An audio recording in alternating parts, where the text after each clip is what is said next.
बिंदिया नाम की एक बहुत ही होनहार लड़की थी जिसकी नई नई कॉल सेंटर में नौकरी लगी थी। बिंदिया के पिता का एक एक्सीडेंट में देहांत हो गया था और उसकी माँ अक्सर बीमार ही रहती थी। बिंदिया खुशी खुशी अपनी माँ को अपनी नौकरी लगने की बात बताती है। देखो माँ, तुम्हारी बिटिया कितनी होनहार है। जैसे ही मेरा कॉलेज खत्म हुआ वैसे ही मुझे नौकरी मिल गई। अब तुम्हें किसी के भी घर पर काम करने की कोई जरूरत नहीं है। अब मैं जो कमाऊंगी। लेकिन बिंदिया, ये तो कॉल सेंटर की नौकरी है। इसमें तो तुझे रात भर घर से बाहर रहना पड़ेगा और तू सुबह 3-4 बजे घर लौटेगी। अरे ये नौकरी ठीक नहीं है बेटा। ये क्या कह रही हो माँ, भला इसमें क्या दिक्कत है। बेटा, तू देर रात को घर आएगी तो लोग क्या कहेंगे, और क्या ये तेरे लिए सुरक्षित रहेगा। माँ, हमारे घर के खर्चे हमें चलाने हैं, लोगों को नहीं। इसलिए लोग क्या कहते हैं इससे मुझे कोई फर्क नहीं पड़ता है। और रही बात मेरी सुरक्षा की, तो तुम उसकी फिक्र मत करो, मैं पूरा ध्यान रखूंगी। मैं एक ऑटो लगा लूंगी जो रोज मुझे घर छोड़ देगा। अरे पर माँ, ये नौकरी भी बहुत मुश्किल से मिली है और रात में काम करने के लिए वो लोग ज्यादा पैसे भी देंगे। अब बस भी करो माँ, मुझे अब अपने घर के हालात सुधारने हैं। मैं ये नौकरी करूंगी बस। बिंदिया अपनी जिद के आगे अपनी माँ की नहीं सुनती है और वो उसी रात से नौकरी पर जाने लगती है। वो ऑटो में बैठकर अपने ऑफिस जा रही थी और सोचती जा रही थी, ये रात को सारे रास्ते कितने सुनसान और डरावने से लग रहे हैं। मैंने माँ से इतनी बड़ी बड़ी बातें तो कर दी हैं, लेकिन सच तो यह है कि अब मुझे भी डर लग रहा है। खैर, अब हिम्मत करके काम तो करना ही पड़ेगा। बिंदिया का ऑफिस में पहला दिन था और वहां पर और भी कई लड़कियां थीं। बिंदिया अच्छे से काम करती है और फिर उसकी शिफ्ट खत्म हो जाती है। चलो, आज का दिन तो अच्छे से बीत गया, अब जल्दी से घर निकलती हूँ। बिंदिया जब ऑटो का इंतजार कर रही थी तो वहां पर उसे एक लड़की खड़ी दिखाई देती है। बिंदिया उसके पास जाकर उससे कहती है, हेलो, क्या आप भी यहाँ काम करती हैं? हाँ, मेरा नाम निधि है, मैं भी इसी कॉल सेंटर में काम करती हूँ। अरे वाह, आपसे मिलकर खुशी हुई। जी मुझे भी। बिंदिया उस लड़की से और बात करती उससे पहले उसका ऑटो आ जाता है और वो चली जाती है। अब रात के 3 बज रहे थे और सभी रास्ते एकदम सुनसान थे। रोड के किनारे एक जीप खड़ी थी जिसमें कुछ गुंडे मवाली लड़के बैठे हुए थे। बिंदिया को ऑटो देखकर वो जोर जोर से सीटियां बजाने लगे। ये क्या, ये कितने आवारा लड़के हैं, भैया जरा जल्दी ऑटो चलाना। लेकिन बिंदिया के कहने के बाद ऑटो वाले ने मानो ऑटो की स्पीड और धीमी कर ली। बिंदिया को कुछ भी समझ नहीं आ रहा था कि ये सब क्या हो रहा है। अरे भैया, आप ऑटो तेज चलाने की बजाय और धीमा चला रहे हैं, क्या बात है? अरे मैडम, शायद ऑटो में डीजल खत्म हो गया है। अरे नहीं, ये भी अभी होना था क्या?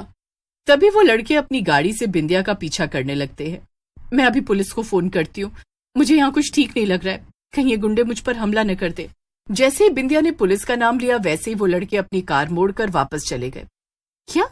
ये तो बहुत अजीब बात है, इन्हें कैसे पता चल गया कि मैं पुलिस को फोन करने जा रही हूँ? खैर, अब आप जल्दी से मुझे घर छोड़ दीजिए भैया। बिंदिया किसी तरह से सही सलामत अपने घर पहुंच जाती है, लेकिन उसने अपनी माँ को कुछ भी नहीं बताया। उसे डर था कि कहीं उसकी माँ फिर से काम छोड़ने को ना कहे। अगले दिन बिंदिया काम पर जाने के लिए कुछ डरी हुई थी।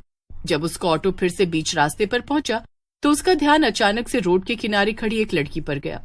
ये वही लड़की थी जो बिंदिया को ऑफिस के नीचे मिली थी। अरे भैया, जरा ऑटो रोकना। बिंदिया ऑटो रोककर उस लड़की के पास जाती है और उससे कहती है, अरे तुम तो वही हो ना जिससे मैं कल मिली थी, तुम भला यहाँ क्यों खड़ी हो? हाँ, मैं यहीं पास में ही रहती हूँ, इसलिए पैदल चलकर ही ऑफिस आ जाती हूँ। अरे तो तुम पैदल क्यों जा रही हो? देखो ना, मेरा ऑटो यहीं खड़ा है, आओ ना तुम मेरे साथ चलो। बिंदिया के बार बार कहने पर निधि उसके साथ बैठकर ऑफिस चली जाती है। लेकिन जैसे ही वो दोनों ऑटो से उतरती हैं और बिंदिया ऑटो वाले को पैसे देने लगती है, वो लड़की फिर से गायब हो जाती है। अरे ये तो बड़ी अजीब लड़की है, ये बार बार गायब कहाँ हो जाती है? आज तो मैं इसे ऑफिस में ढूंढ कर ही रहूंगी। बिंदिया ऑफिस की रिसेप्शन पर जाकर निधि के बारे में पूछने लगती है। जी, मुझे यहाँ पर काम करने वाली एक लड़की के बारे में पूछना है, उसका नाम निधि है। नहीं, यहाँ तो इस नाम की कोई भी लड़की काम नहीं करती है। हाँ, कुछ वक्त पहले निधि नाम की एक लड़की थी, लेकिन अब वो यहाँ नहीं है, उसकी तो एक हादसे में मौत हो गई थी। ये सब सुनकर बिंदिया के पैरों तले जमीन ही खिसक जाती है। बिंदिया मन ही मन सोचती है, अगर इस ऑफिस में काम करने वाली निधि मर चुकी है तो वो निधि कौन थी जो अभी तक मुझसे मिल रही थी? बिंदिया अपनी डेस्क पर जाकर बैठ जाती है और उसका आज काम में बिल्कुल भी मन नहीं लग रहा था। उसके दिमाग में बस निधि घूम रही थी। उसे इतना परेशान देखकर उसके पास बैठी सुमन क्या बात है बिंदिया, तुम कुछ परेशान नजर आ रही हो, क्या हुआ? अरे सुमन, मेरे साथ एक बड़ी अजीब घटना घटी है। मुझे एक लड़की ऑफिस के बाहर मिलती है जिसका नाम निधि है, और वो मुझसे कहती है कि वो इसी ऑफिस में काम करती है, और अचानक से वो गायब भी हो जाती है। लेकिन आज मैंने रिसेप्शन पर जाकर पता किया कि यहाँ पर ऐसी कोई भी लड़की नहीं है। तो फिर आखिर वो कौन है जो मुझे मिलती है? क्या तुम्हें भी वो लड़की नजर आती है क्या? मुझे भी से क्या मतलब है तुम्हारा सुमन? क्या तुमने भी उसे देखा है? नहीं, मैंने नहीं, मगर बिंदिया तुमसे पहले यहाँ पर तुम्हारी जगह राधा काम करती थी, लेकिन उसे भी ऐसी एक लड़की दिखाई देना शुरू हो गई थी जो कि कहती थी वो इसी कॉल सेंटर में काम करती है। इसके बाद राधा बहुत डर गई थी क्योंकि वो लड़की चुड़ैल थी। राधा ने डर के मारे नौकरी छोड़ दी। बिंदिया ये सब सुनकर बहुत डर जाती है। क्या? चुड़ैल? ये तुम क्या कह रही हो सुमन? तुम्हारी बात सुनकर तो अब मुझे भी डर लग रहा है, कहीं उस चुड़ैल ने मुझे कुछ कर दिया तो। अब मैं क्या ही कहूँ, यही सच है बिंदिया, लेकिन अब अगर तुम उस निधि के बारे में जान ही गई हो तो अब उससे जरा संभल कर रहना और उससे दूर ही रहना।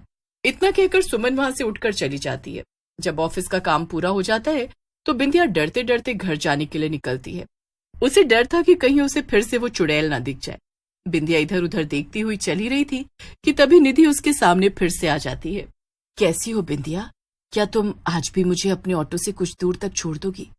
वो काफी रात हो गई है और मुझे कोई दूसरा ऑटो नहीं दिख रहा। ये सुनकर तो मानो बिंदिया की सांसें ही थम गई। क्या?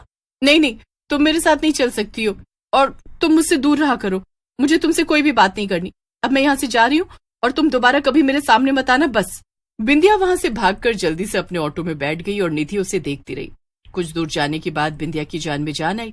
ओहो, आज तो बाल बाल बची। पता नहीं ये चुड़ैल मेरे पीछे क्यों पड़ गई है, पता नहीं इसे मुझसे आखिर चाहिए क्या। तभी बिंदिया को ऑटो वाला अचानक से ऑटो रोक देता है। क्या हुआ भैया, ऑटो क्यों रोका है? बिंदिया सामने देखती है कि सामने वही गुंडे लड़के थे और वो अपनी कार में बैठे हुए थे। वो लड़के उसे देखकर जोर जोर से हंसने लगते हैं। उन्हें देखकर बिंदिया बहुत डर जाती है। ये क्या है भैया, आपने यहाँ पर ऑटो क्यों रोक दिया है? मुझे ये लोग कुछ ठीक नहीं लग रहे हैं, जल्दी चलो यहाँ से। माफ करना मैडम जी, आपको यहाँ तक लाने के लिए इन्हीं लड़कों ने मुझे अच्छे खासे पैसे दिए हैं, इसीलिए मुझे तो आपको यहीं पर उतार के जाना होगा। अब आप जल्दी से उतर जाइए और ज्यादा देरी मत कीजिए। हाँ। क्या? ये सब आखिर हो क्या रहा है? बचाओ बचाओ, कोई मुझे बचाओ। इससे पहले बिंदिया और कुछ कहती, वो ऑटो वाला बिंदिया को ऑटो से नीचे उतार देता है। ये देखकर बिंदिया जोर जोर से मदद के लिए चिल्लाती है। तभी एक डरावनी सी चुड़ैल उसके सामने आकर खड़ी हो जाती है।